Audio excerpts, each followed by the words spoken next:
Today on Oklahoma Echoes, we sat down with Tommy Blue McDaniel. Blue's story is a little different than most, but it is one every veteran and every Oklahoman can appreciate. Not every legacy is written in combat. Some are built back home after the service ends, building businesses, creating jobs, strengthening communities, and leaving their mark on a state that they love. Blue's story is one of service, entrepreneurship, and Oklahoma pride, proving that the values learned in uniform can leave a lasting impact long after the uniform comes off.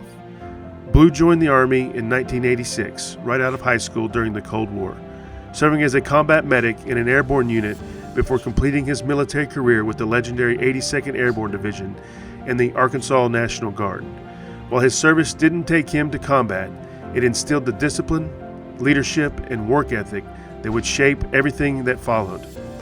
After returning home, Blue earned a degree in chemical engineering from the University of Arkansas, and alongside his brothers transformed a shared vision into one of Oklahoma's premier craft distilleries.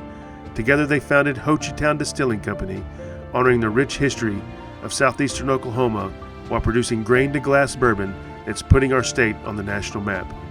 But Blue's impact didn't stop there. As a leader in Oklahoma's craft distilling industry, he worked alongside lawmakers to modernize outdated laws, helping pave the way for distilleries across our state to grow, compete, and thrive. This is more than a story about bourbon. It's a story of service, innovation, entrepreneurship, and Oklahoma pride. It is a story of a veteran who came home, chased a dream, and built something that honors the state he loves. Hope you guys enjoyed today's show, The Bourbon That Honors Oklahoma, the Tommy Blue McDaniel story.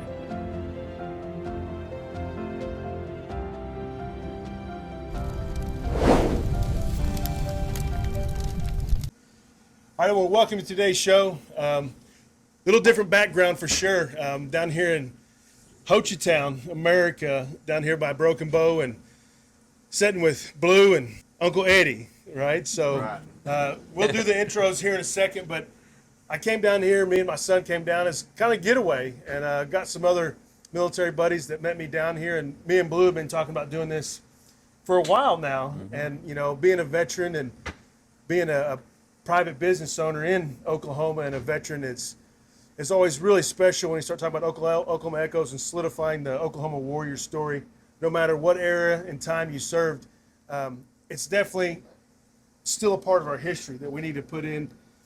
And then we have a little bit more to put in the history of it than just the veteran part, because again, here at Hochatown, obviously you see the bottle sitting right here of Hochatown Distillery, and I'm pretty excited to hear the history of it, because I don't know the history of everything that we got going on. But I appreciate you coming on, and we'll get to Uncle Eddie here in a second. But first, Blue, if you don't mind, introduce yourself and where you're from, and tell me your Oklahoma roots, and we'll go from there.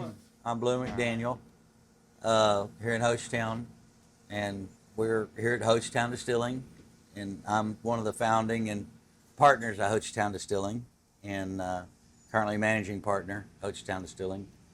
And we're just gonna, that's where I am now. And I guess go back my history. I grew up in a little town northeast of here, northwest of here, about 25 miles up in the hills, mountains up here, Batiste, Oklahoma, Batiste High School. I think there were 28 people in my graduating class. Nice. And interesting enough, the school district starts just right here. It's like the largest school district in the state of Oklahoma, and it's a B-class school. Wow. Yeah.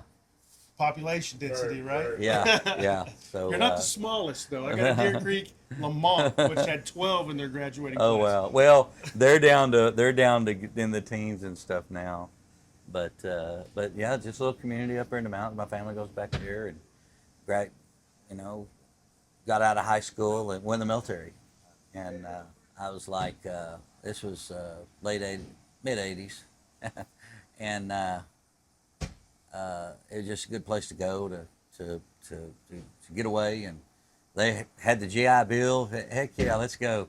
We've been in peacetime, we were in a Cold War, so there sure was a lot more peace when we had a Cold War, wasn't there? Right. Yeah, we were paying somebody else to do the fighting for us, which we're still doing, right? But so I went in and I'm like, all right, I want to do something, kind of get a skill and do something. So I went in as a combat medic and trained for that and got an airborne contract. Who was you with? Well, I had an airborne contract. Okay. So when I got out of jump school, I was a combat medic headed to Fort Bragg. I was like, cool. Well, I wound up in 27th Engineer Battalion, but it was an airborne combat engineer battalion, and it was under 20th Engineer Brigade, the 18th Airborne Corps.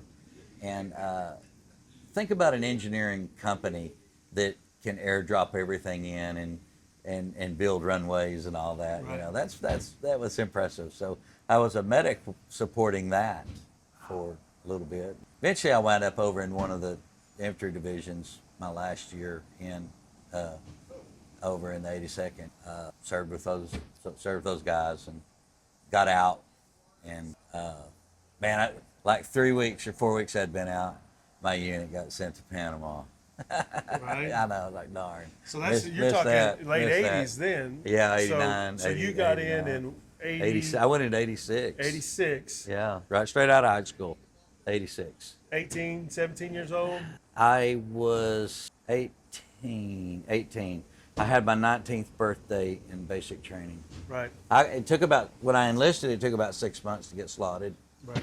You know, so after I enlisted, I had like 6 months to not screw it up. Right. That's pretty hard for an 18-year-old, right. you know. But I managed and got in and served and then got out, joined the Arkansas Army National Guard in the ambulance unit there. Got deployed, stayed stateside for the Gulf War, never went over. They got over there and got it taken care of and got back home before they got a chance to drag us over. Do you know how long that there. war was? Yeah, I'd look this up. I had a Desert Storm vet on the other day. Yeah. Well, how long was the Desert Storm? Do you know? Combat days, not mob, demob, moving stuff. I don't know the answer, but I can take a guess. How many? What do you 35 think? 35. combat days. 42. All right. 42 or 3 now. I'm second guessing myself. But it's 43, I think, is what it was. It blew my mind. I had a Desert Storm veteran come on. Because it's a 6-month war is what they always say. But combat days was 42, 43 days. You know that road to death going out right there? I've seen that in Kuwait, yeah. Sean, that was just sitting here with us a minute ago, his dad, my cousin, Wendell Allen, was a forward observer calling in shots on that road out with one of the big heavy armored divisions. Yeah. That he had deployed, active duty unit deployed. Yeah, no, there. and that's what yeah.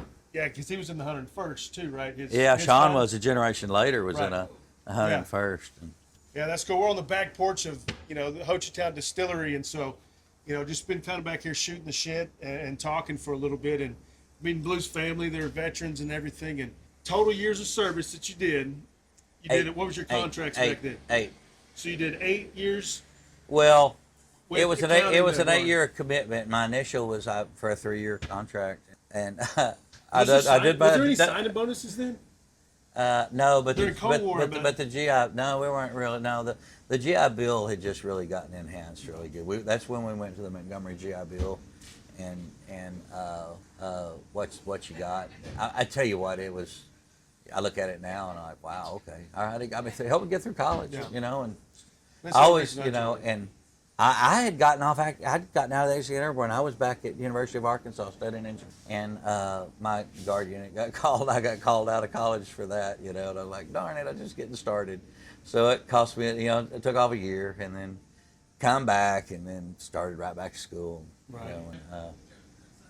There, somewhere in the middle of that, met my wife Julie, and we got married right after that. Still married to this day. Raised a couple of boys. So you get out. But you're in the Guard. Yeah. You come back. The distillery, is it going already? Oh no. Let's talk about once you got out. What'd you do? You got your GI Bill. You're going to school. Oh yeah. I got an engineering degree from the University of Arkansas, chemical engineering degree, University of Arkansas, and figured I'd wind up in the petroleum field, but oil was selling for $10 a barrel. Okay. $10 a barrel. Right.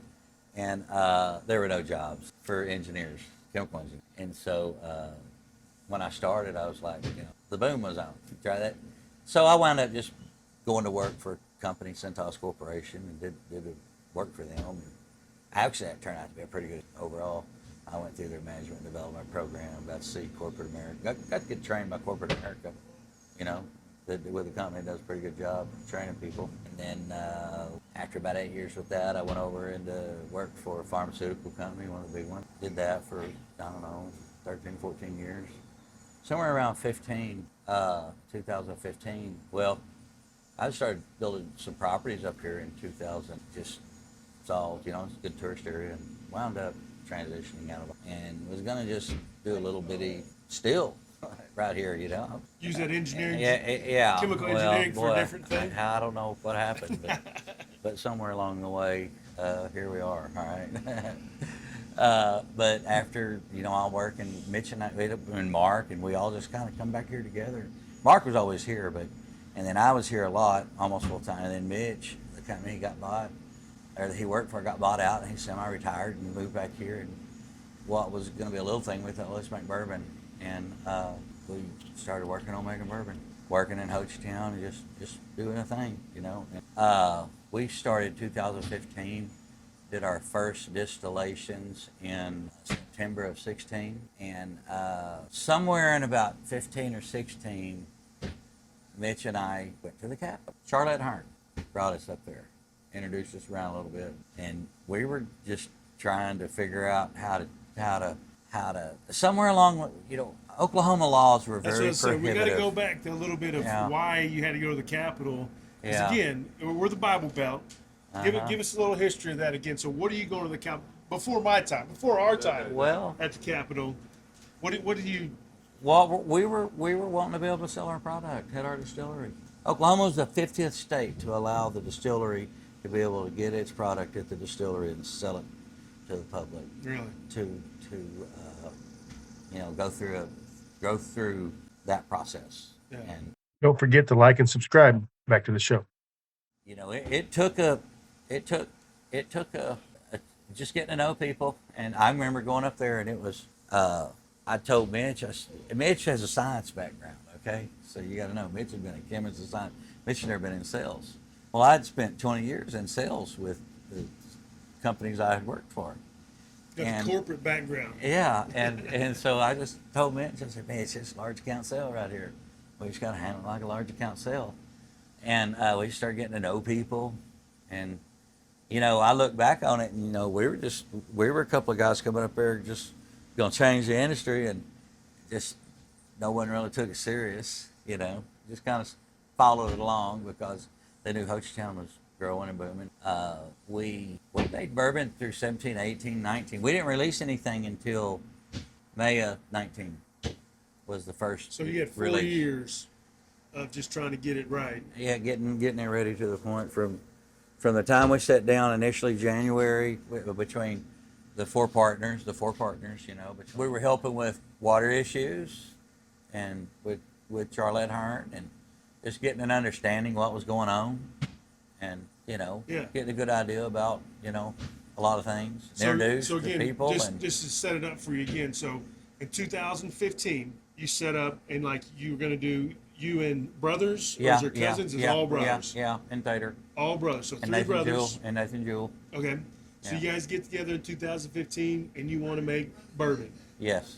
And so you come down, you realize that Oklahoma laws are preventing you from doing your sales at the distillery.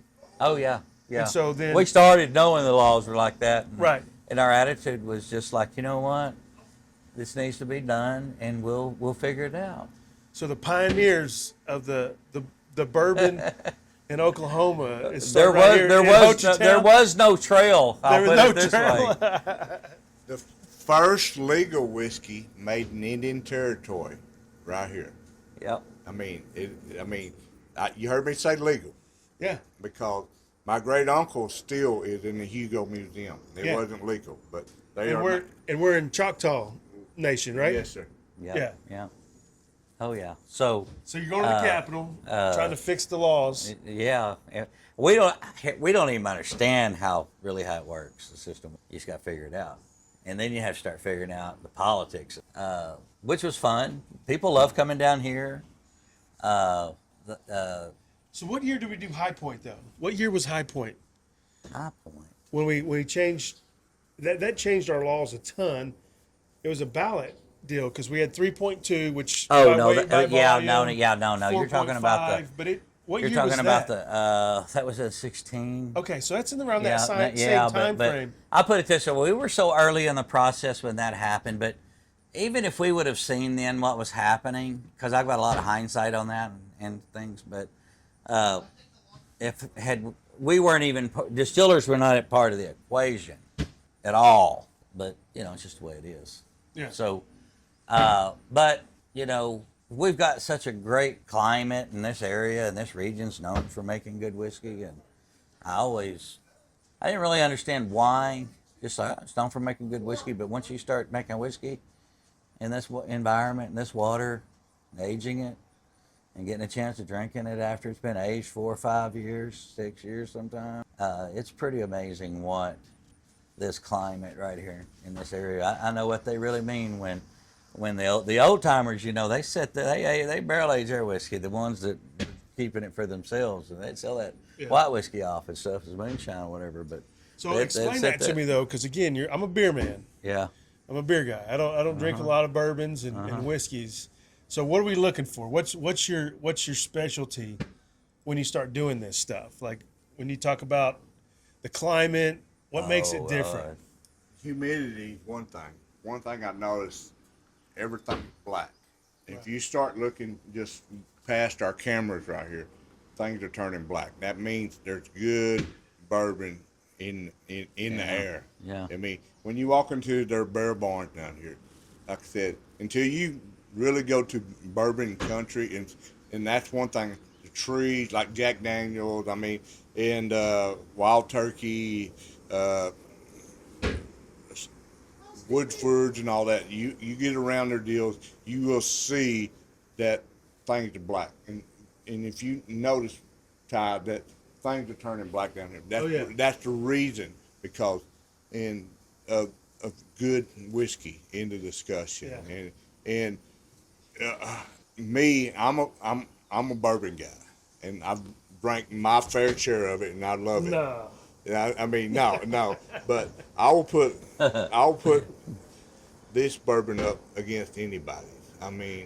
Is there some better? Yes, but there's a whole lot worse, because I've tasted it. Yeah. But this is some of the best bourbon in our United States or in the world, period. Right. Because I've had the privilege to do that. So humidity's good. Humidity is very crucial in that. It's good. Humidity's good, except when it comes to Oh sweating. yeah. Oh yeah. Yeah. Sweating. Well, yeah, it's part of it. Right.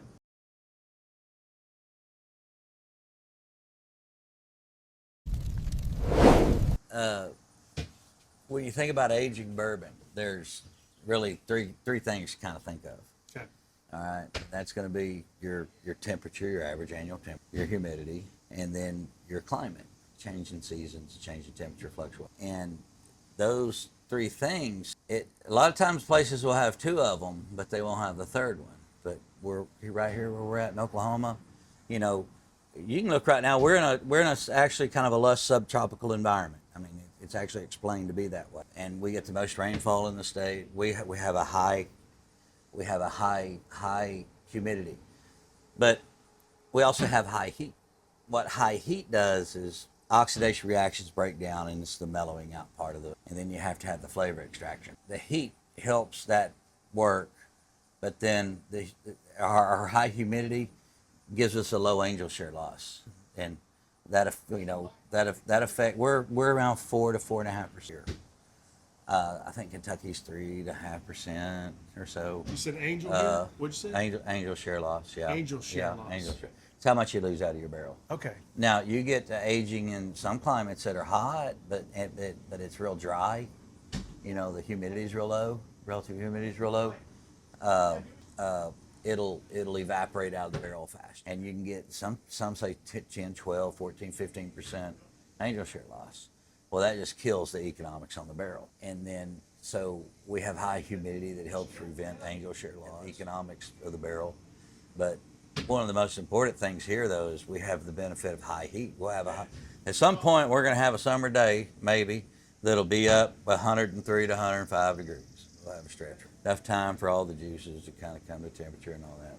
And then we'll change and cycle back the other way, and we'll have a 0 degree day 6 months later. I mean, but we have seasons, and it's that aging and it's pushing it's like mechanical actions. It's just pushing that juice in and out.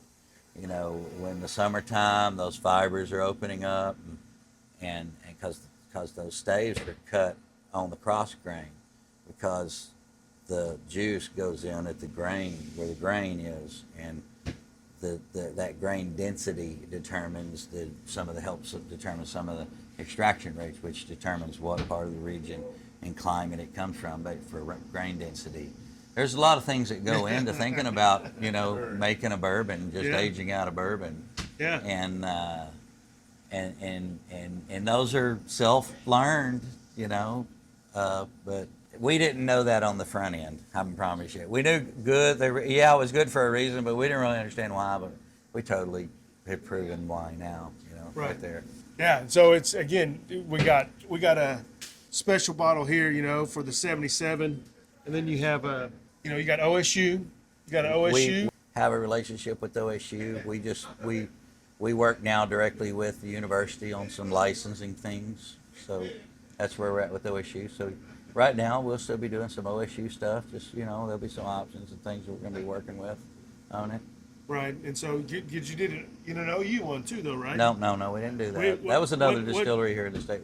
Wonder Folks Distillery did one with OU. So why are we not doing that? Did you just not get the bid? What are we hating on OU, Eddie? Is this your We fault? ain't hating on OU. They just ain't got with the program yet. You know what? Bitch and I had conversations at point if we ever wanted to do something. We always really wanted OSU. I mean, because we're agriculture. Yeah. And I mean, we're that's what we are. We're rural agriculture. Yeah. Value added. So all the things that we tick off in agriculture that we hear our agriculture department about. Did you get a value added grant? Did you ever go at any value added grants for? What are you distilling with? What grain? We use 80% corn in our mash, and it comes from Oklahoma grain. So you're all Oklahoma? As much as we can. Much as we can? You know, the rye and the rye component on our mash bill, and we're 80% corn though, which is actually kind of high for a bourbon, but you know, there's kind of still a flavor for some corn whiskey there or whatever. Yeah. And well, I'm an ag guy, so you know, ethanol and gas. Yeah. And distilled liquors. Oh yeah. Is because I do the DDG for my cattle. That's how I fatten my cattle up. It's through DDG, and so which is the byproduct from distilling and ethanol making. So we feed it. Yes. I got a farmer that picks it up for us. Yes, that's what you got. Some. Yeah. I need to come. I need to bring my. No, I got a guy that takes every bit of it. I got a guy that takes every bit of it. Hey, you could sell that. Hey, that's the best fattening up your beef. That's what I fatten my beef on. If he ever gets to where he can't take it away, I'll give you a call. All right. Well, shit, it's a long haul for me. I know. We are grateful for that man. That's awesome. But and so going to the Capitol. But I don't know. We want to expand. You know, we got a new still on the way. So what do you want to expand to? What's an expansion look now? So when you say expand, just what are we talking about expanding to? We'd just like to go to a 500-gallon still. So just a bigger still, more volume. Be able to, yeah, a little sturdier. You know, the still that we're on now is a great still, but it'll just get dedicated for. Is it on this property? Oh yeah. Oh yeah. We run it over there all the time. Over there, we run it. You know, we're making something. Nice. So going to the Capitol, 2015, we're trying to change laws. Yeah. Yeah. We've made good bourbon now. We've got bourbon in our hand now. You got bourbon in your hand, and now Oklahoma law is prohibiting you from expanding your business. And so what goes next? Well, we can sell bourbon to our distributor and then go to liquor stores. When we started, you couldn't sample liquor. And somewhere in the middle of our fumbling around, the law got changed and said you could. And we were like, oh, wow. And we were like, there's some room. You know, a little gift. I'll tell you something also, in the 5, 6, 7 years of just what I call bringing it to really opening it up to make it so that at least we could survive was when you're walking up to the Capitol from the south entrance, there's these flagstone in the Capitol steps, and these flagstones are kind of not flagstones but marker stones, Right. and they're like historic moments in Oklahoma. The railroad coming in, the one that we would always have to walk on our way up and back, was the flagstone that was 1959. Oklahoma repeals prohibition. In 59, Yeah, yeah. the repeal. If you're enjoying this podcast, make sure you like and subscribe and hit that notification button. It's greatly appreciated. Now back to the show.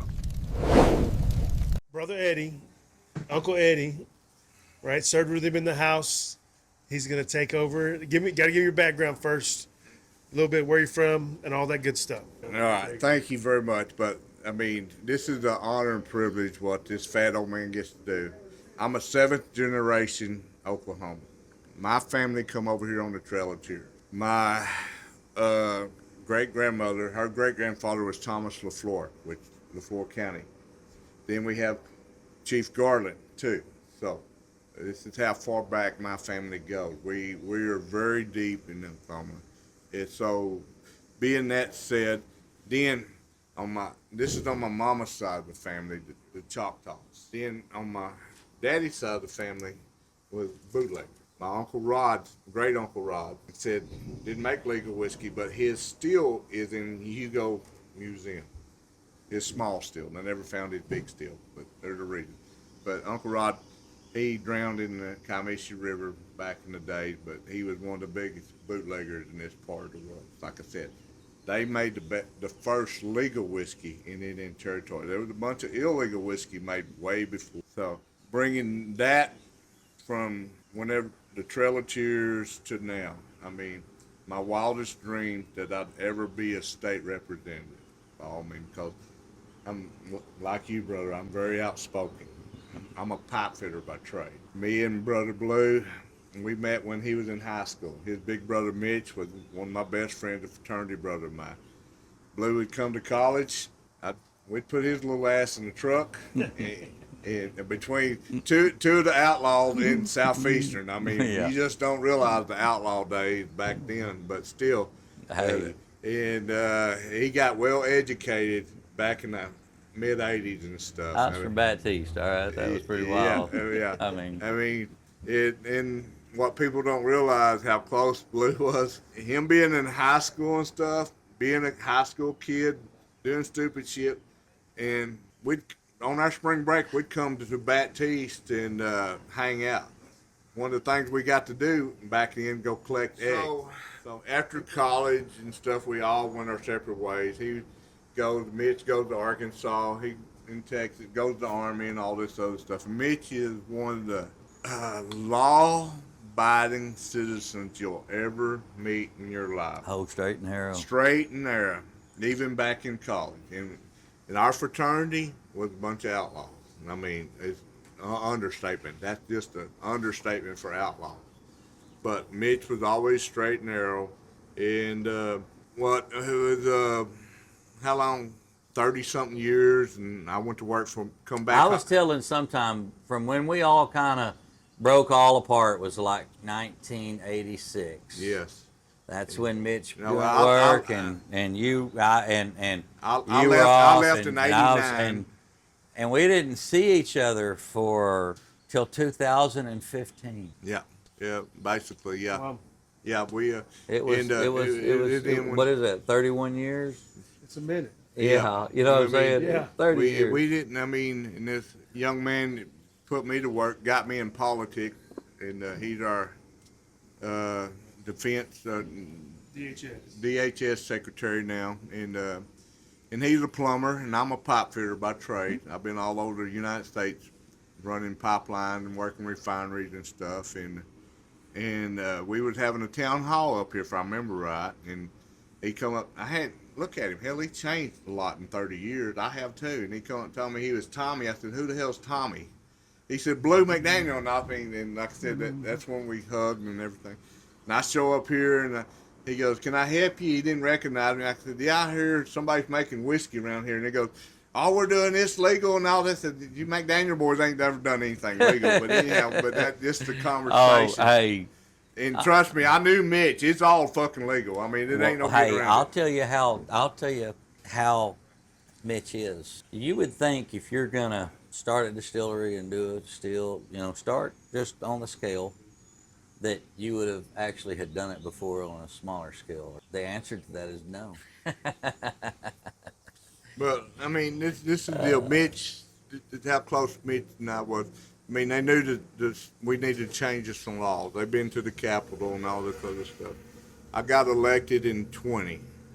Go to work in January 21, basically. Got in 20 in November 20.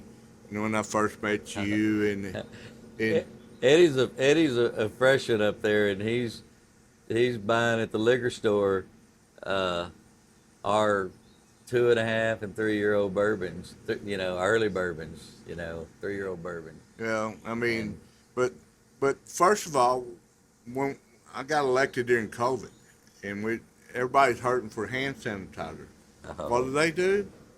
Mitch, the chemist Mitch is. I mean, you have got to realize, I mean, I'm dealing with a bunch of geniuses here and just a dumb old pipe fitter over here.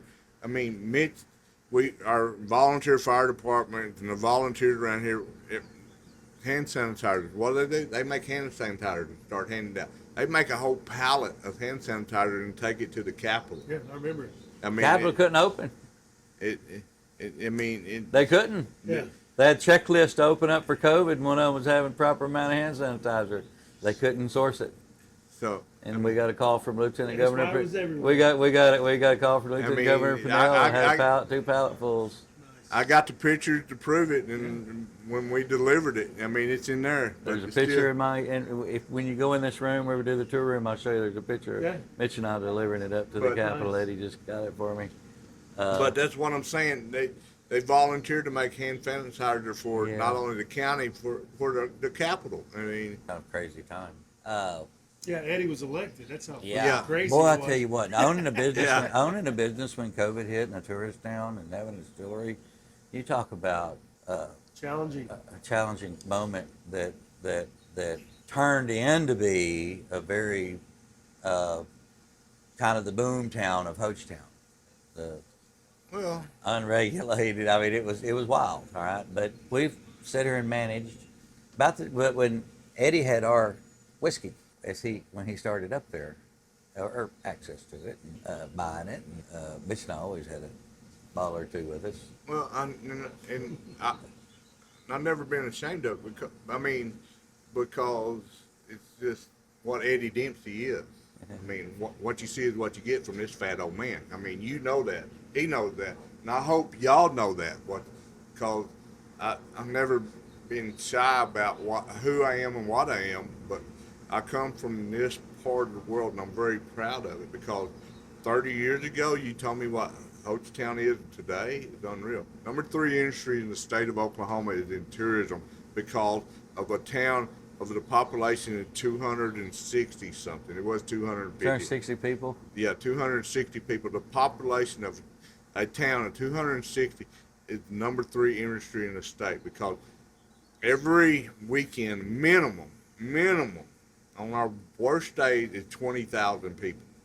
Yeah. But It we have surged. over 3 million visitors a year come here. Yeah. Why? Because you can look around and see the beauty. Yeah. But in There's Southeast things to Oklahoma, do. that We come up here. Yeah. We got. I mean, It's unique. we not- got it's we not got stuff for changed. kids, family. I mean, people come up here for family vacations or family reunions. I mean, married. I mean, I had so many people come over here. That friends of mine. Oh, I'm getting married in Hochatown. That's awesome. But but the infrastructure that we started with is still 15 years behind, and I'm proud to say this: when I die, ODOT will have 2 people at my funeral just to make sure I'm dead. And you know that, and he knows that. I mean, everybody in the state knows that, because He's never been shy about saying because I had to throw that out there. I ain't lying. But I had to throw that out there Oh, because Lord. they apologize to I think you got about 5. You got about 5 yeah, episodes here. I'm not apologizing to them, because this battle with ODOT started in 2014, and I'm still dealing with that SOB to this day. That politely told me I was federal and he was state. So now I'm state, and he still don't listen to me. But still, what we got going on up here is unreal. And what this distillery does, what Brother Blue does, is just the service he has served. I mean, and as a state rep, I've been around a lot of people, and Ty can tell you that how loyal. I mean, one of the best things that I get to do is like Representative Cornwell's Wounded Warrior Hunt behind the wires. I get to participate in that. But this year alone, I got to have one of my close dear friends from Eagletown, and in McCurtain County. He's originally from Eagletown, and Ty and I have talked about him. He got to be at the state Veteran of the Week, and I was privileged to do that. And this fat old man fixing to start crying. I hope not, but Jeff Ostergott is his name, and he passed away last week. Yeah, we were trying to get him on the show. We tried to get him on the show, and me and Todd talked about him, and he had bone cancer, and the cancer. Jeff was a warrior till the end. I mean, he promised me he'd never give up, and he didn't until 2 days before he passed away, his son told me that the doctor said he'd probably get to go home. He got to go home on Monday when his son told me he'd probably get to go home Monday. He got to go home. The good Lord called him home on Wednesday. He passed away. And I cannot express, if this fat old man, look at me right here, this fat old man has any regrets in life, is because I didn't join the services with Jeff Ostergott when we was in college.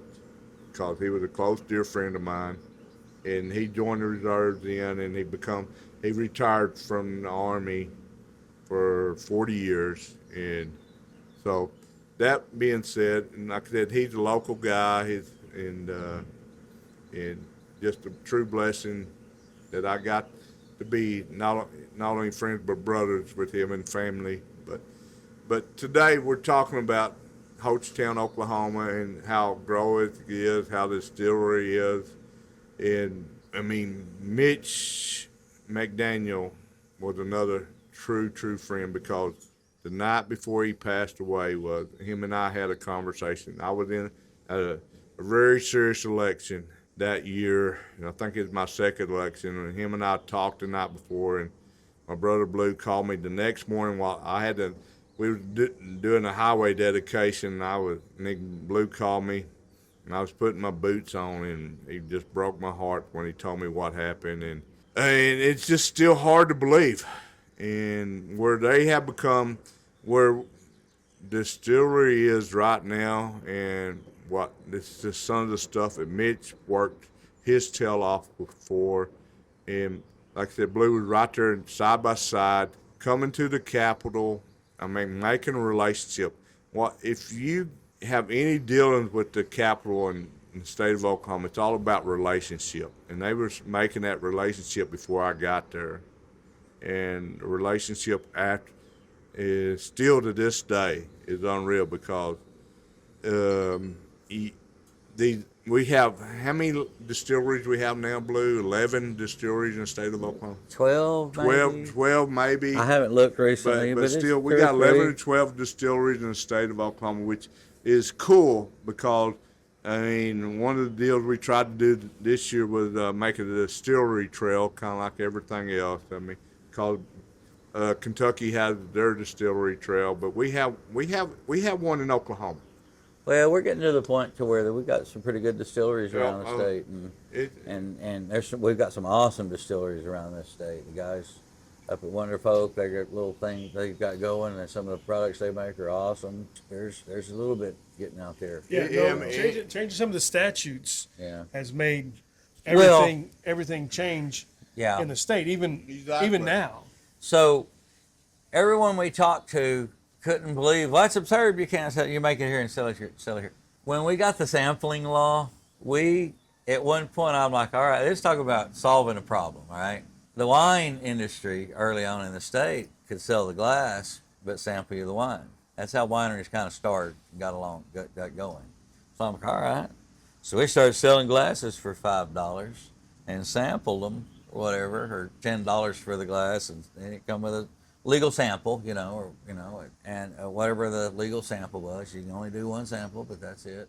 And then got them to drink it, and then they had to go to the liquor store to buy the bottle. So that was the world we were stuck in. And so you're talking still at this point, that didn't change until, when did that change? That went in 22.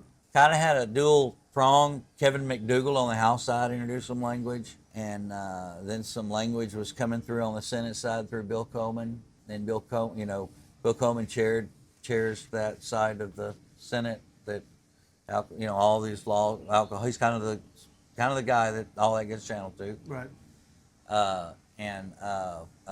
Just getting to know, had two bills going, and we kind of fumbled through because as we were running those bills and had the momentum. I mean, that's kind of a foundational change because the distributors had such a lockhold on everything, and still do. We had to work with a group of IRAP, Institute Responsible Alcohol Policy.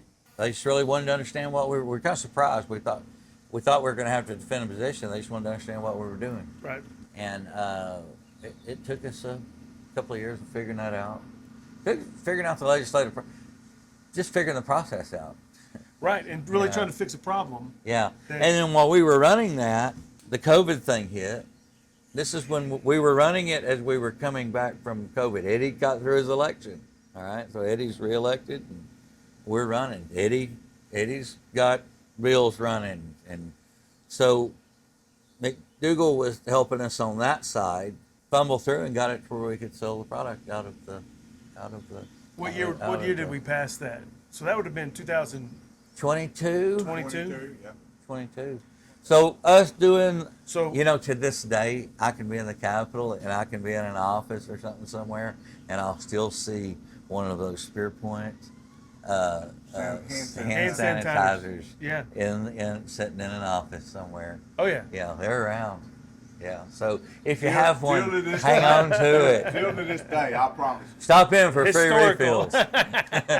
Historical. Yeah, it tastes like shit, but it sure does kill everything on your hands, right? Oh my. Well, you know what? It was the right thing to do at the Yeah. time. No, I remember because But- again, everywhere we went to, Well- Eddie's like, "You ain't got Hochatown?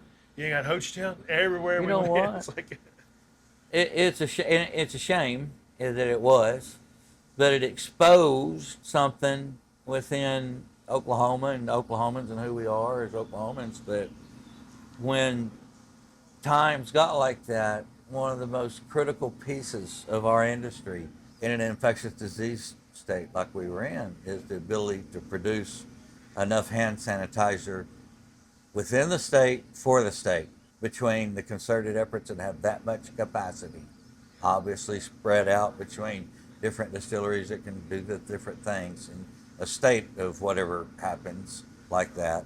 And I would have never thought we would have gotten to that point, but it was always something in my mind. But with COVID, we got to that point. yeah, And we did not have the resources in place in the state to make that an in-state sourced product, critical component.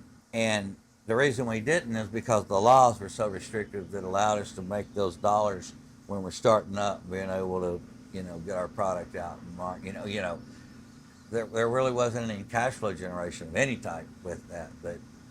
But we got it through, and we were off to the races. That was in 22. So just to give you some timing perspective. that's crazy that it took till 2022 to And- literally hey. sell it on site.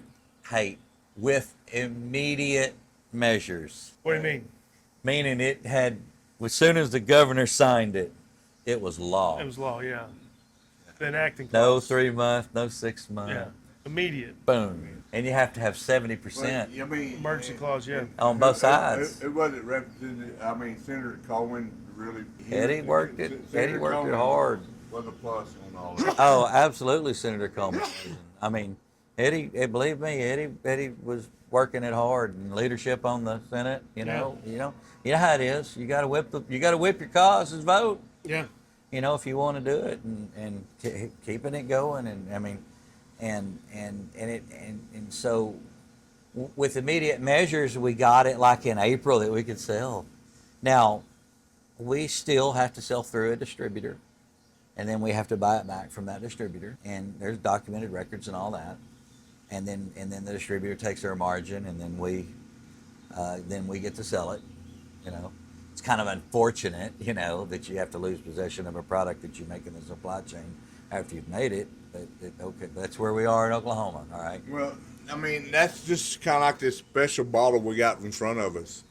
I mean, this 77, we had to buy it from him. He had to sell it to Southern Glaciers, and Southern Glaciers had to send it back to him so we could pick it up, distribute it. Well, that's what it was. House Bill 608 was a big fight at the Capitol, which was the distributor bill, and that's where the small towns couldn't get some of the things.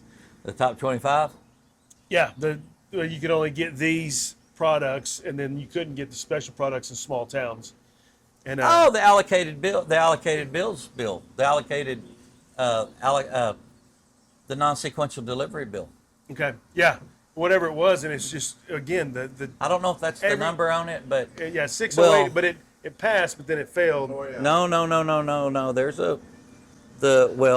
we may not be talking about the same thing, but Right. I will tell you that the distributors, Oklahoma, up until about 4 years ago or whatever, distributors had to distribute on a sequential basis, meaning as the orders come in. I don't know if it was constitutional or statutory, but I think statutory. I'd have to double check myself.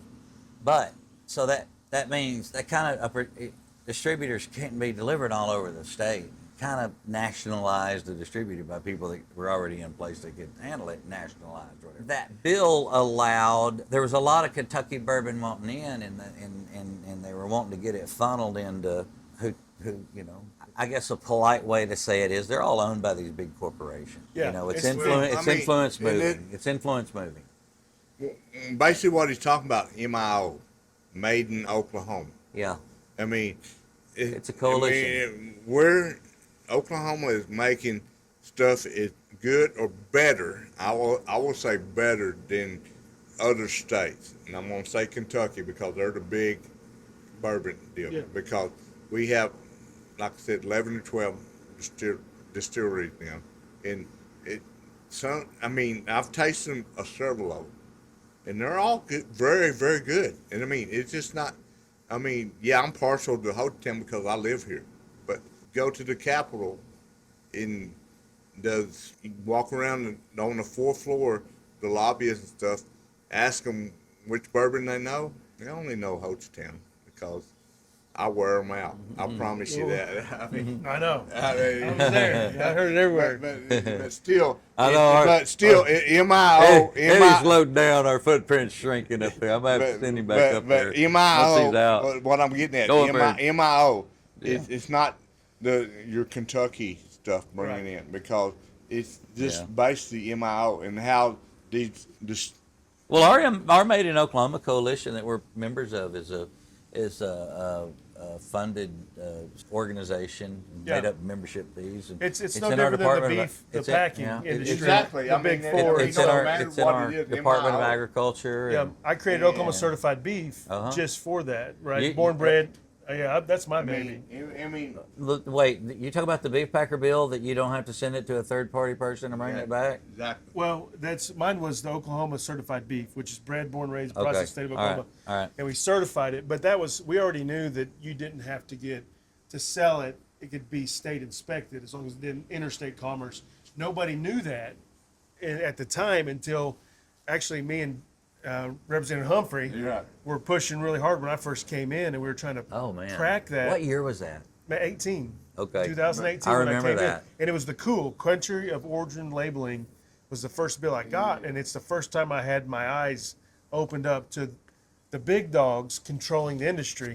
And then we did it in distributing too, seeing the same thing. And that's one thing we can talk about, how the lobbyists, the big dog lobbyists, I mean, they still, I don't care what if it's MIO, I mean, we should look at it a lot harder. I mean, it made in Oklahoma. It should. Yeah, I was trying to get reference points for Oklahoma products when grants and things. When you blaze a trail, it takes time, Yeah, no, I mean, we'd like to think that we, helped open, because there's been bills after that's made some changes and learning some things that have been. Well, I mean, there's some new stuff just this session. I thought was very happy with what we got out with. You're exactly right, and it's just not about selling bourbon or whatever beer. I mean, we can go to wine.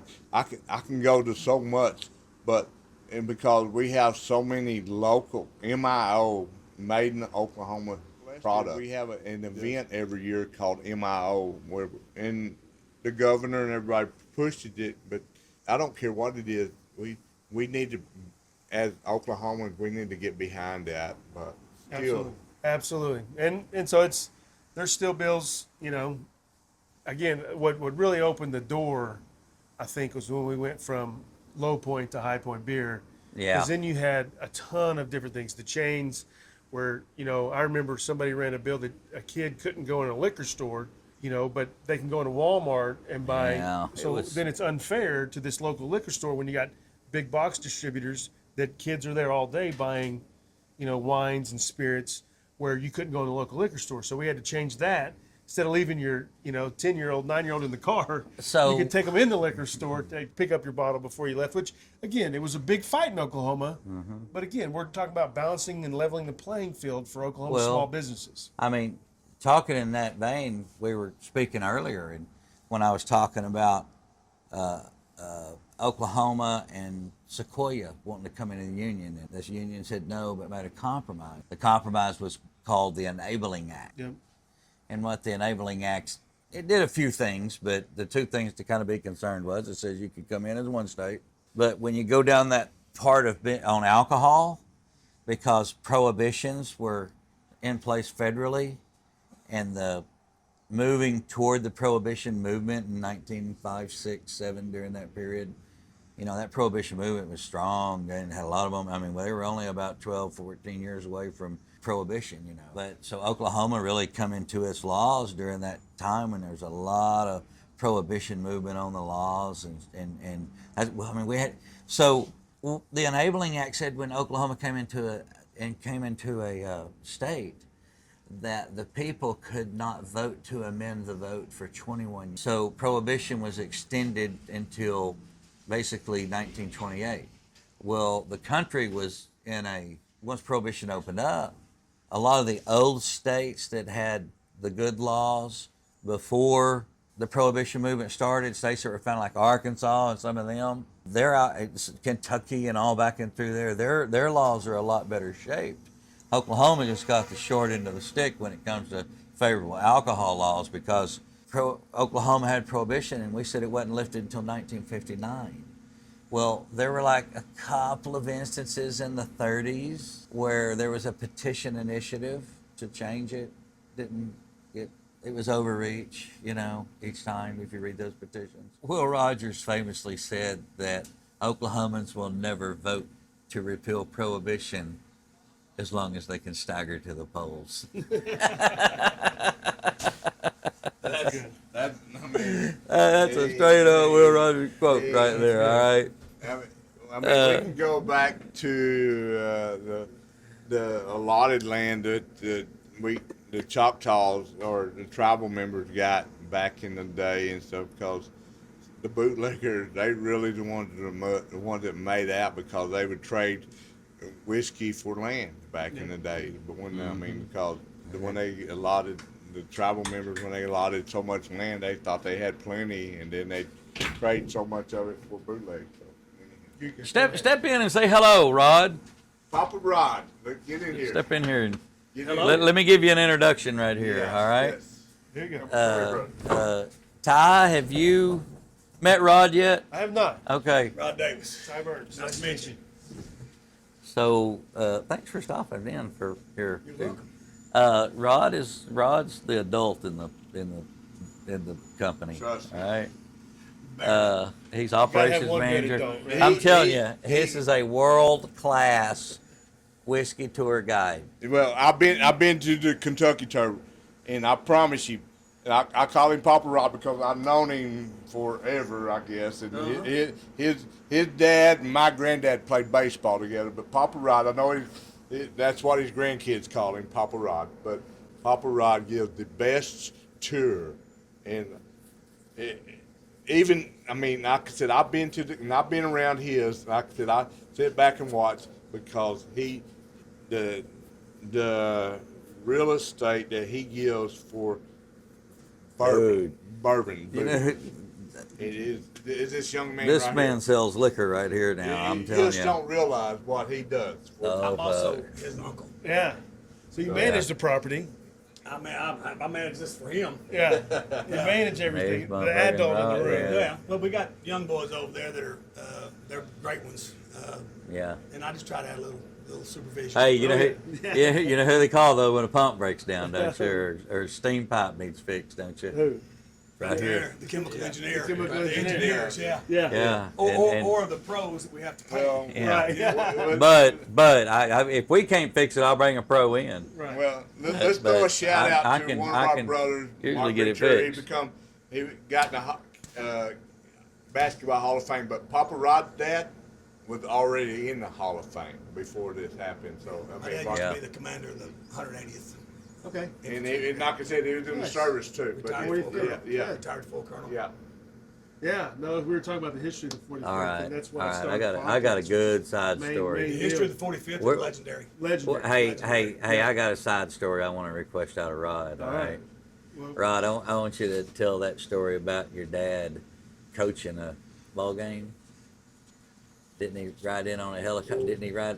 Who rode in on the helicopter? No, he used to fly. He used to get rides to my games.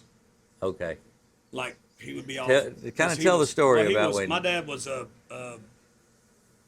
he was a colonel my whole high school career, and he was the commander of he didn't make general. He wanted to be the commander of the 45th. Instead, he was the commander of the 180th. And but he was also a Hall of Fame basketball coach. So my dad would be off either military or recruiting my whole life in high school in Chickasha, Oklahoma. And I can't count the number of times where I'd be playing in Oklahoma City or Lawton or somewhere, and a helicopter would land somewhere around the football field or the baseball field, and he'd get off. Yeah. And the pilots would wait. He'd tell them, "You wait right here," and he'd watch the game and fly back to where he was at. Where is that? Yep. Wow. Yeah. That's gotta be I don't cool. know if that happens That's much gotta be these days, cool. but that is really cool. Well, he flew into Chickasha so many times that it became kind of a when the helicopter would land right there by the football stadium, Chickasha, everybody in the stadium knew it was my dad, and he would be full fatigues, Yeah. and he'd watch Commanding. the game, and he'd get back on the helicopter and go back to where he was at. That's awesome. Yep. And he did it several times in baseball too. He flew into Altus once because Altus has a base. Yeah. Anytime we play baseball or anything in Altus, he'd fly in. So it wasn't. He would surprise me because we didn't have no cell phones back then. Yeah. So if I saw a helicopter, if I knew he was in the stands, he didn't drive because he might have been in Kentucky recruiting a basketball player and had somebody come pick him up Yeah. in a helicopter and flew him from Kentucky to Altus, Oklahoma, and he'd watch the game and fly back to wherever he was at. That's awesome. Yep. That's pretty cool. He's rattlesnake. He pretty powerful man in Oklahoma for a while there, between basketball and the military, and Bloomer Sullivan in southeastern Oklahoma. And Yeah. If you ever refereed a basketball game around, you got your ass eat out. I promise. Yeah, I mean, it's one of the best ass eatings I ever got. Bloomer I promise Sullivan you that. nicknamed him Rattlesnake Yeah. at Southeastern when he played at Southeastern. And if you don't know Damn. Boomer Sullivan, Not everybody he's got a legend. nick. Not Bloomer didn't give everybody a Daddy got a nickname. No. nickname because Daddy was a walk-on, and he wasn't that very good. And he got in a fight with one of the good scholarship players, and Daddy knocked his front tooth out. And Bloomer said, "Boy, you just a regular little rattlesnake, ain't you?" And it stuck. And he was rattlesnake forever. Well, his daddy was a hell of a basketball player, but he was even a better baseball Yeah, he player. loved He loved baseball. His daddy loved baseball. And his dad was the last living man that played baseball with my granddad back in the day. and just we're going back to the history of McCurtain County sports and stuff. The history of the southeastern Oklahoma, right? It's like be here all night. Yep. Yeah. I got to go grocery Yeah, shopping. yeah. So No, to pleasure. meet you. Right, I appreciate Nice to you sharing meet that story. Brother. Thank you, brother. Yeah. That's I'll awesome. see you tomorrow, boss man. Take care, brother. Yes, sir. That's good. Rod Davis is a pleasure to work with every day, and we didn't talk about it while Rod was sitting here, but now that he's gone, I'll talk about it. I'm telling you, a Rod Davis distillery tour, you think you're going, is one of the absolute greatest activities up here. Not just because Rod in himself is a treasure and a legend. He's a high school principal, you know, and he just got that command and delivery and control of attention, you know, and grew up under a militaristic dad. So Rod knows how to control and command a room. Yeah. Definitely. Well, I mean, like I said, his dad is just one of the best athletes come out of this part of the world. And like I said, I call him Papa Rob because that's what his grandkids call him. But still, it's what he produced, what his family has produced in this part of the world is unreal about athletes and everything. And it's just going back to our roots back in the day, and it's just unreal. And had a little 45th flavor in there too. And that's what I'm saying. You know what, though? That shows you the imprint that the division earned. Gene was a Korea War guy, you know, and the respect that division, you know, hey, it's still a really cool story. Yeah, It fits, right? Can't kill the rooster, yeah, baby. Yeah, baby. The But, rooster. well, that's the thing. Like I said, we can pick up. We'll take a break and we can come back even tomorrow and do a little bit more. I'll be here. Yes. And I'll I go ahead and appreciate you gather guys. run. I appreciate you coming on, and I love you, brother. And, No, and, you just don't know how much I love you. yeah, no, I appreciate it. And is this my bottle, by the No, way? I got your bottle in the truck. So. Okay. But Blue, I appreciate you coming on, and like I said, we ramble on for hours. We can ramble on, and Yes, Yeah. I mean, Probably will. That later. oh yeah, we're not done yet. Yeah. So it'll be we'll see. Like I got to do Colts and Justin's at some Oh, point, yeah. and so Oh, you'll yeah. have to come. Yeah. like I was Well, talking about I'll make earlier, a kind of a cameo There or you go, something. cameo it up. Yeah. This is great, and like I said, I brought up Jeff a while ago, and you have been visited with Jeff a little bit. We were just trying to get him on a podcast, but what this part of the world produces, I mean, Blue going to the services, and I mean, my relationship with Mitch was never expressed. We can't, and like I said, I've seen Blue's eyes just kind of tear up, just like mine did, and but just talking about Brother Mitch, and what I want to express too is being with Ty Burns today. Guys, the battles him and I have been into at that Capitol. This young man has brought this fat old man's world is unreal, and like I said, his son Ty is my son, and I will fight to death for that young man. And the world don't belong to us; it belongs to Ty and all the young kids. So God bless y'all. Yeah. All right. Love you, brother. Sure. Love you.